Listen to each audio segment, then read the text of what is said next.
हे विषय जया ते ना कळती, तया सुखदुःखे दोन्ही न पवती, आणि गर्भवासू संगती नाही तया. याचा अर्थ श्रीकृष्ण म्हणतात, जो विषयाने मोहित होत नाही त्यास सुखदुःख प्राप्त होत नाही आणि त्यास गर्भवासही भोगावा लागत नाही.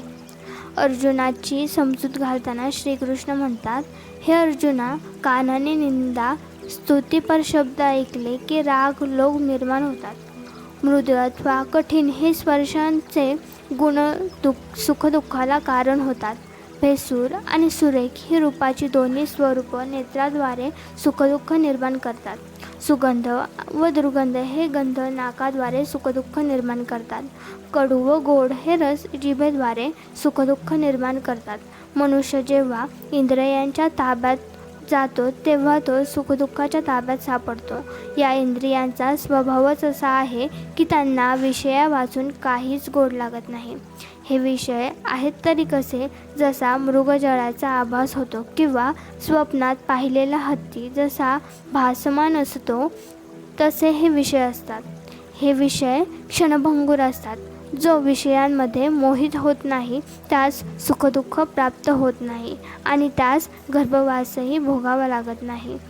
इंद्रियांच्या विषयातून ज्यांचे मन सुटले आहे तो पूर्ण ब्रह्मरूप आहे. हे धनुर्धरा, तू विषयांचा त्याग कर, मोहाचा त्याग कर, त्यांच्या नादी मुळीच लागू नकोस, म्हणजे तुला सुखदुःखे प्राप्त होणारच नाहीत. इंद्रियांच्या विषयात गुंतल्यामुळे मनुष्य कसा भ्रांत होतो याचे विवेचन श्री ज्ञानेश्वर महाराज गीतेच्या आधाराने दर्शवत आहेत. इंद्रियांसारखे सुख नाही असे भासवणे हा इंद्रियांचा धर्मच आहे. वास्तविक पाहता या विषयांचे मृगजळापेक्षा अधिक सत्यताच नाही. तर कसा वाटला तुम्हाला हा अर्थ? आता पाहूया आपण पुढच्या ओवीचा अर्थ. धन्यवाद.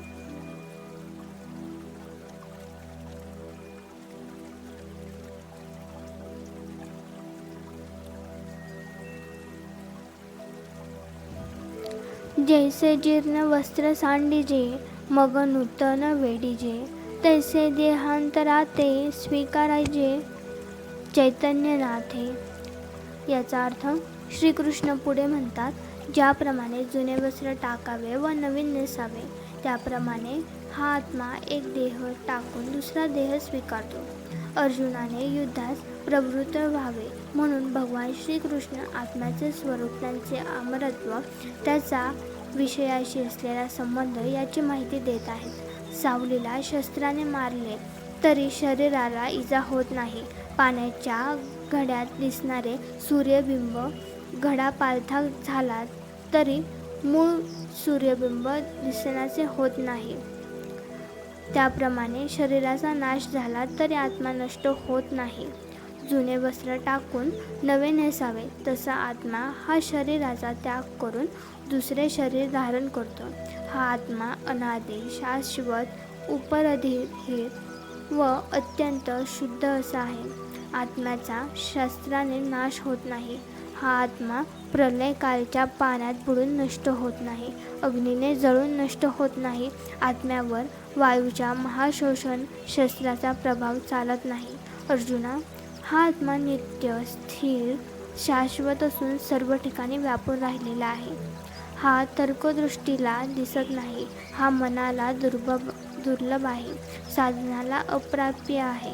आत्मा हा त्रिगुणरहित असून निराकार आहे, अनादी असून अविकारी आहे. हा सर्वव्यापी असून सकलात्मक आहे. तू आत्म्याला जाणलेस की तुझा सगळा शोक आपोआप नाहीसा होईल. गीतेतील हा महत्त्वाचा सिद्धांत सांगताना माऊली म्हणतात, स्वप्नातील देखावा स्वप्न चालू आहे तोपर्यंतच खरा वाटतो. जागे झाल्यानंतर यातले काहीही उरत नाही. त्याप्रमाणे जागेपणी खरा वाटणारा जगाचा पसारा असत्यच आहे. हे मात्र अगदी खरं. तर आता पाहूया आपण पुढची ओवी काय सांगते. धन्यवाद.